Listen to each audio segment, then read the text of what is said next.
स्वागत है आपका आपके अपने YouTube channel Arihant Hindi education में। आप लोग कक्षा 11 साहित्यिक हिंदी का कथा साहित्य का दूसरा अध्याय जयशंकर प्रसाद जी द्वारा रचित आकाशदीप कहानी की समीक्षा देख रहे हैं। परीक्षा में प्रश्न कुछ इस तरह पूछे जाते हैं, जैसे प्रश्न है कहानी कला के तत्वों की दृष्टि से प्रसाद की आकाशदीप कहानी की समीक्षा कीजिए, अथवा चरित्र चित्रण की दृष्टि से आकाशदीप कहानी का मूल्यांकन कीजिए, अथवा आकाशदीप कहानी का मुख्य उद्देश्य स्पष्ट कीजिए, अथवा श्रेष्ठ कहानी की विशेषताएं बताते हुए आकाशदीप कहानी की समीक्षा कीजिए, अथवा कहानी के प्रमुख तत्वों के आधार पर आकाशदीप कहानी की विशेषताओं का उल्लेख कीजिए, अथवा आकाशदीप कहानी के शीर्षक की सार्थकता पर प्रकाश डालिए। तो प्रश्न ऐसे ही पूछे जाते हैं। शीर्षक की सार्थकता ये मोस्ट इम्पॉर्टेंट प्रश्न है, मतलब इसी तरह के प्रश्न ज़्यादातर पूछे जाते हैं। तो आप मेरी वीडियो में शुरू से अंत तक बने रहिए। आकाशदीप कहानी का सारांश का लिंक भी इसी के डिस्क्रिप्शन में दिया हुआ है, आप चाहे तो उसे भी देख सकते हैं। और इस वीडियो को देखने से पहले आकाशदीप कहानी को आप 1 से 2 बार अवश्य पढ़ लें, ताकि आपको हर टॉपिक समझ में आ जाए। किताब पढ़ने के बाद ही आप मेरी वीडियो देखें तो आपको प्रत्येक पॉइंट का अर्थ समझ में आ जाएगा। तो चलिए आकाशदीप कहानी की समीक्षा देखते हैं। आकाशदीप कहानी जयशंकर प्रसाद द्वारा रचित है। भारतीय संस्कृति के गंभीर ज्ञाता, प्राचीन इतिहास के मर्मज्ञ जयशंकर प्रसाद ने अपनी रचनाओं में करुणा, बलिदान, त्याग, उदारता एवं आदर्श का अपूर्व समन्वय किया है। कहानी की समीक्षा जब भी करते हैं तो सबसे पहले उसके शीर्षक के महत्व पर चर्चा की जाती है। तो पहला इसका टॉपिक है शीर्षक।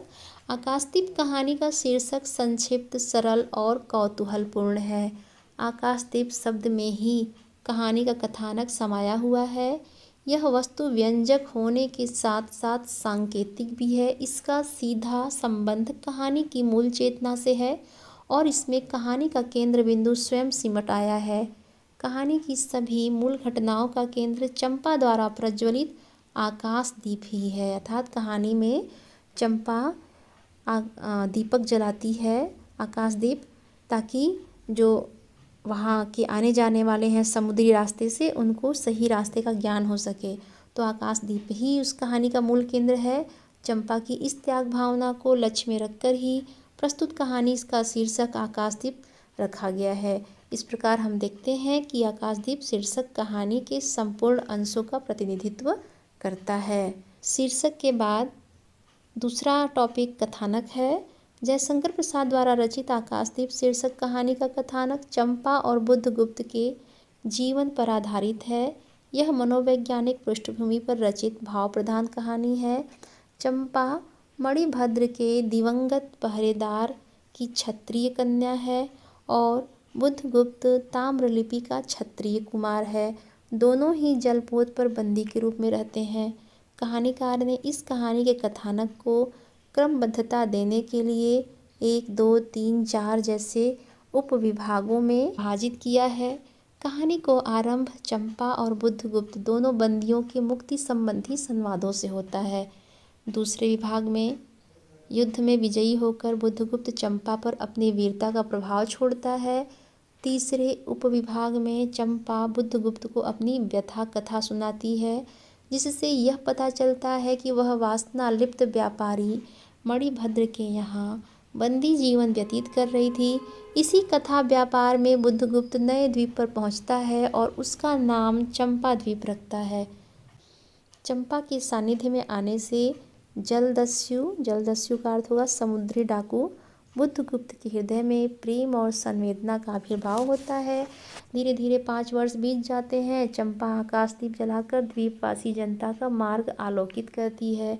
वह अपनी माँ द्वारा जलाए गए आकाश दीपक की परंपरा का निर्वाह करती है। उसका हृदय और मस्तिष्क दोनों ही परिवर्तित होकर संवेदनशील बन जाते हैं।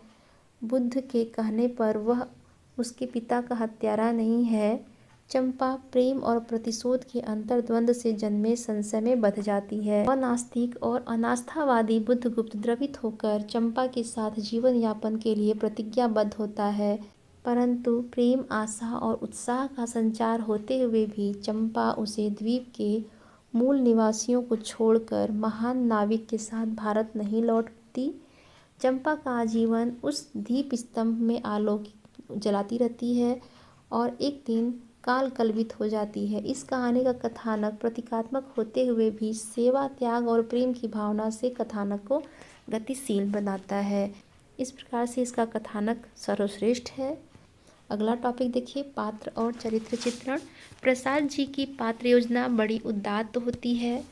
उनके अधिकांश पात्रों का चयन भारत के उस प्राचीन गौरवमय अतीत से है जिस पर वे आधुनिक समाज की नींव रखना चाहते हैं। प्रस्तुत कहानी में चंपा और बुद्धगुप्त दो ही मुख्य पात्र हैं। अन्य सभी पात्र मात्र कथा प्रसंग की समुचित पूर्ति के लिए ही सम्मिलित किए गए हैं। चंपा के माध्यम से कहानीकार ने अंतर्द्वंद, कर्तव्यनिष्ठा एवं उत्सर्ग की उदात्त भावनाओं को चित्रित किया है। चंपा के चरित्र का ताना बाना मानवीयता के चतुर्दिक उच्च आदर्शों के धागों से बुना हुआ है। दोनों युवा हैं, उनमें यौवन का उन्माद है। दोनों एक दूसरे को परस्पर प्रेम करते हैं, किंतु कहीं भी मर्यादा का उल्लंघन नहीं करते। उसके आंतरिक द्वंद्व का सजीव चित्रण कर कहानीकार ने कर्तव्यनिष्ठा एवं उत्सर्ग की उदात्त भावनाओं को उजागर किया है। गुप्त भी वीर, साहसी, सौंदर्य का उपासक, कर्मठ, संयमी एवं आदर्श प्रेमी है।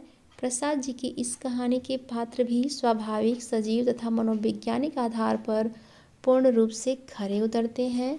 चरित्र चित्रण की दृष्टि से यह एक सफल कहानी है। तो अगला टॉपिक देखिए, कथोपकथन या संवाद।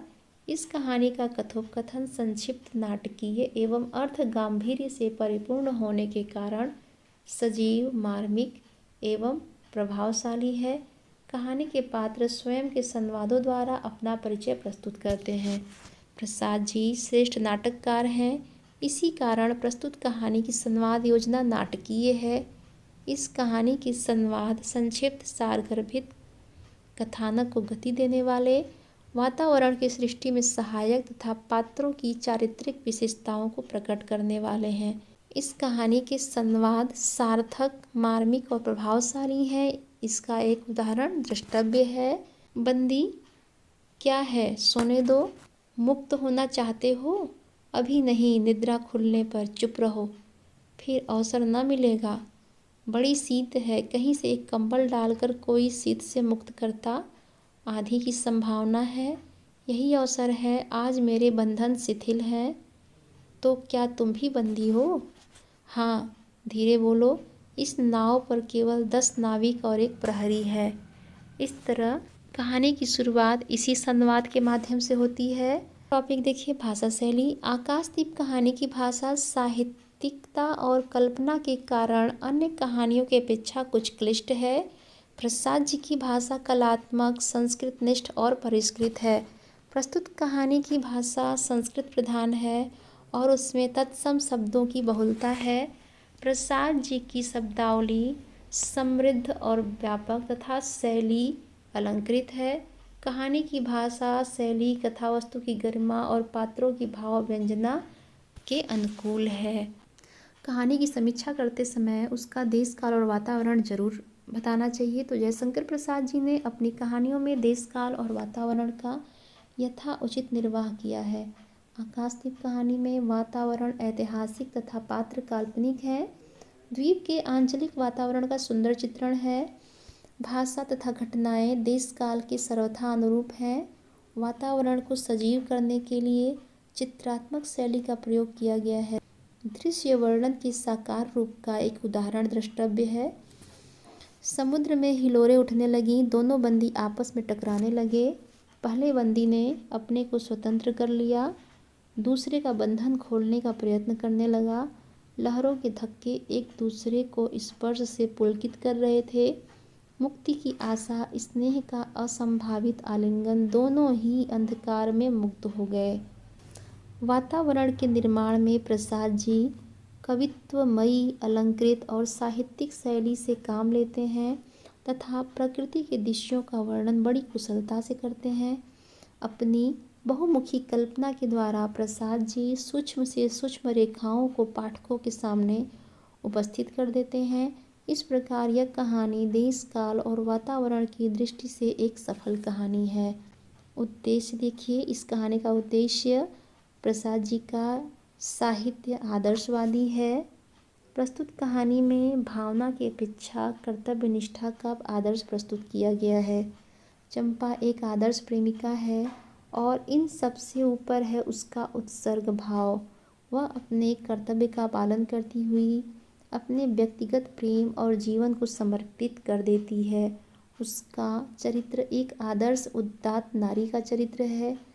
कहानीकार का उद्देश्य उसके चरित्र के माध्यम से समाज में प्रेम का आदर्श स्वरूप उपस्थित करना है, जिसमें कहानीकार को पूरी सफलता मिली है।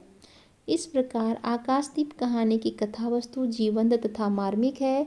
चंपा प्रेम, कर्तव्यनिष्ठा और राष्ट्रभक्ति के प्रति सजग है। वह अपने प्रेम का बलिदान करती है तथा प्रेम के गौरव की रक्षा के लिए स्वयं का आत्मोत्सर्ग भी करती है। निष्कर्ष रूप में यह कहा जा सकता है कि प्रस्तुत कहानी कला की कसौटी पर खरी उतरती है। आज के लिए इतना ही, धन्यवाद।